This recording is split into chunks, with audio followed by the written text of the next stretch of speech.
দুর্গাপুর নগর নিগমের 3 প্রশাসক মণ্ডলীর সদস্য দীপঙ্কর লাহা, রাক্ষী তিওয়ারি এবং অমিতাভ বন্দ্যোপাধ্যায়কে সরিয়ে দেওয়া হয়েছে। এর আগে ভাইস চেয়ারম্যানের পদ থেকেও সরানো হয়েছিল অমিতাভ বন্দ্যোপাধ্যায়কে। নতুন ভাইস চেয়ারম্যান হয়েছেন ধর্মেন্দ্র যাদব। পরিবর্তনের জেরে নগর নিগমে প্রশাসনিক টানাপোড়েন আরো তীব্র হতে পারে বলে মনে করা হচ্ছে।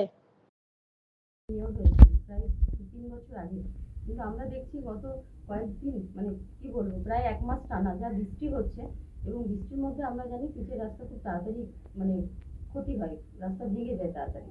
আমার মনে হয় সে কারণেই হয়েছে। এবং আমরা যে এর মধ্যে কিছু করব, যতক্ষণ না বৃষ্টিটা ছাড়ছে ততক্ষণ তো আমরা কিছু করতে পারছি না। আর যেহেতু ওটা একটা খুব ইম্পর্টেন্ট রাস্তা, একটা বেসরকারি হসপিটাল সেখানে সামনে আছে, আমরা নিশ্চয়ই কর্পোরেশনে ইঞ্জিনিয়াররা হয়তো গেছেন, দেখে এসছেন, কিন্তু বৃষ্টি থামলে আমরা কিন্তু রাস্তাটা কাজ করার শুরু করব।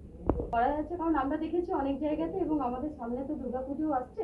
তার আগে আমরা যেসব কাজগুলো করে থাকি, রিপেয়ারিং কাজগুলো, পথরগুলো, সেগুলো ম্যাডাম আগেই বলে দিয়েছেন, সেগুলো এস্টিমেট করতে, এবার কোথায় কি আছে তা রেডি করতে, এবং তার মধ্যে ওই রাস্তাটাও আমাদের আছে। কি বলবেন, সরকারি অফিসের ভেতরে এভাবে কি রাজনৈতিক বাধা কেউ দিতে পারে?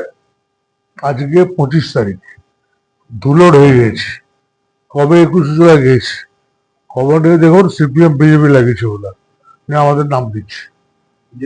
এত ননসেন্স আমাদের তৃণমূলের লোক নাই যে 25 তারিখ পর্যন্ত ব্যানার টানা থাকবে, তারপর শিক্ষা দপ্তরে প্রেসের তো ভয় আছে সবাইকে, না ভয় নেই।